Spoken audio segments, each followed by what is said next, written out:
Dua inovasi yang dikembangkan pemerintah Kabupaten Hulu Sungai Selatan, yakni program Rumah Sejahtera dan Simidun Ceting Kepaskes, berhasil masuk nominasi dalam kompetensi inovasi pelayanan publik tahun 2020 yang digelar oleh Kementerian Pan-RB. Program Rumah Sejahtera atau PRS yang digagas oleh Dinas Sosial Kabupaten Hulu Sungai Selatan masuk top 99 KIPP. Sementara inovasi Dinas Kesehatan Kabupaten Hulu Sungai Selatan, Simidun Ceting Kepaskes, yang merupakan akronim dari strategi kemitraan Dukun Kampung dan Bidan Cegah Stunting yang merujuk ke fasilitas kesehatan, berhasil masuk 15 finalis kelompok khusus KIPP tahun 2020. Rabu, 15 Juli 2020, bertempat di Ruang Media Center Kabupaten Hulu Sungai Selatan, Bupati Ahmad Fikri didampingi Kepala Bapelitbangda M. Arlian, Kepala Dinas Sosial Nurdiansah, Kepala Dinas Kesehatan Siti Zainab, mempresentasikan kedua inovasi tersebut kepada tim panel independen atau TPI KIPP tahun 2020 melalui video conference. TPI yang berjumlah 12 orang itu terdiri dari Profesor JB Kristiadi, Eko Prasojo, Dr. R. Siti Zuhro, Eri Riana, Harja Pemekas, Dadan S. Suharman Wijaya, Neneng Gondi, Nurjaman Muhtar, Sri Haruti Indah, Sukmaningsih, Suryo Protomo, Tulus Abdi, Rudiarto Sumarwono. Dipandu oleh JB Kristiadi, presentasi diawali dengan kata pengantar dari Bupati Hulu Sungai Selatan Ahmad Fikri yang dilanjutkan dengan pemaparan oleh Kepala Dinas Sosial Nurdiansah untuk program Rumah Sejahtera. Pak Iriana, Pak Rudi, Pak Tommy, Pak Nurjaman, Ibu Indah, Pak Haris, Bu Neneng, Pak Tulus Abadi, Pak Deden, dan saya. Kami akan mempunyai waktu 7 menit mendengarkan paparan Bapak Kabupaten HSS ya, Hulu Sungai Selatan. Silakan Pak Bupati. Assalamualaikum warahmatullahi wabarakatuh. Para penulis yang kami hormati dan kami banggakan.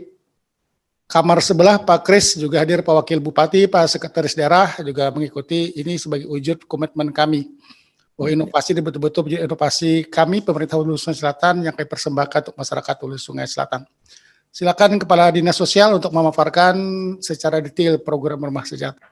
Inovasi program Rumah Sejahtera ini dilatar belakangi di mana pada tahun 2013 adanya 5.052 masyarakat miskin yang mendiami rumah tidak layak huni yang tersebar di 11 kecamatan, 144 desa, dan 4 kelurahan dengan keterbatasan baik itu kebutuhan akan pangan, pendidikan, dan kesehatan, dan juga perekonomian. Pada saat yang sama juga ada program dari pemerintah pusat, yakni dari Kemensos dan Kementerian PUPR untuk memperbaiki rumah tidak layak huni. Akan tetapi, sifatnya komunal sehingga tidak dapat menjangkau ke seluruh desa yang ada di Kabupaten Hulu Sungai Selatan. Oleh sebab itulah PRS menjadi solusinya karena dapat menjangkau ke seluruh desa di Kabupaten Hulu Sungai Selatan beserta program komplemennya. Dampak pelaksanaan daripada inovasi ini sampai tahun 2019 kita sudah dapat membangun sebanyak 4.176 rumah dengan sebaran di 11 kecamatan. Dari gambaran tersebut kita lihat dari 11 kecamatan sampai tahun 2019 sudah 9 kecamatan sudah dapat dituntaskan dan 2 kecamatan yang berwarna merah ini akan kita tuntaskan di tahun-tahun yang. Dan penjelasan dari Kepala Dinas Kesehatan Siti Zainab mengenai Simidun Ceting Dinas Kesehatan Kepaskes. Kabupaten Hulu Sungai Selatan mempresentasikan inovasi Simidun Ceting Kepaskes.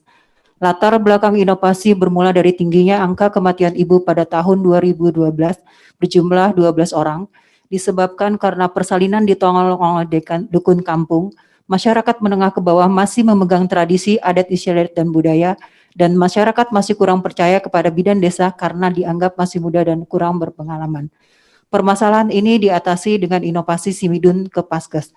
Strategi kemitraan dukun dan bidan merujuk ibu bersalin ke fasilitas kesehatan yang pada tahun 2016 mendapat penghargaan sebagai top 35 inovasi pelayanan publik karena dianggap berhasil. Seiring dengan berjalannya waktu, pada tahun 2018 terdapat 1.400 balita stunting di Kabupaten Hulu Sungai Selatan. Menyikapi permasalahan ini, Dinas Kesehatan mengembangkan inovasi Simidun Kepaskes menjadi Simidun Ceting Kepaskes. Strategi kemitraan dukun dan bidan cegah stunting ke fasilitas kesehatan. Keunikan dari inovasi Simidun Chatting Kepaskes masih memanfaatkan budaya lokal dengan melibatkan dukun kampung. Sedangkan kebaruan dari inovasi Simidun Chatting Kepaskes dibandingkan dengan inovasi sebelumnya, kalau dulu dukun kampung hanya merujuk dan mendampingi ibu hamil ke fasilitas kesehatan pada saat melahirkan, kalau sekarang dukun kampung juga memberikan komunikasi dan informasi kepada ibu hamil tentang gizi, anjuran ke posyandu, ASI eksklusif dan imunisasi melalui media kantong cegah stunting yang berisi gambar yang mudah dimengerti. Hal ini menjadi nilai tambah inovasi ini karena dengan memberikan insentif yang dengan nilai yang sama kepada dukun kampung, inovasi ini mendapatkan dua manfaat sekaligus. Ini kan dari program ini yang paling hebat lagi adalah anak-anak dari dukun kampung itu dididik untuk menjadi bidan. Apa kesulitannya? Berapa persen tingkat keberhasilan anak dukun kampung itu menjadi bidan? Terima kasih. Ya, silakan Pak Bupati. Baik, terima kasih Pak. Jadi memang dari awal ada kesulitan, kita merubah mindset penduduk dan sekaligus mengurangi pendapatan bidan kampung. Supaya dengan pendekatan yang cukup intensif kita lakukan dan meyakinkan dukun kampung bahwa penghasilan mereka tidak berkurang itu. Cuman tugas mereka membawa pasien ke puskesmas dan bidan kampung masih diikut sertakan pada proses tapi tidak pada proses kelahirannya. Oke, secara detail silakan Ibu Kepala Dinas Kesehatan. Oke. Di sini Pak, kami tidak istilahnya memberhentikan mereka sebagai dukun kampung, tapi kami bermitra bersama-sama, tetapi pekerjaannya berbeda. Kami menolong persalinan, dukun kampung hanya memotivasi masyarakat untuk ke fasilitas kesehatan. Dan kami juga menyekolahkan keturunan mereka yang kami tempatkan di sana, di desa mereka sendiri. Dan insentif itu kami berikan.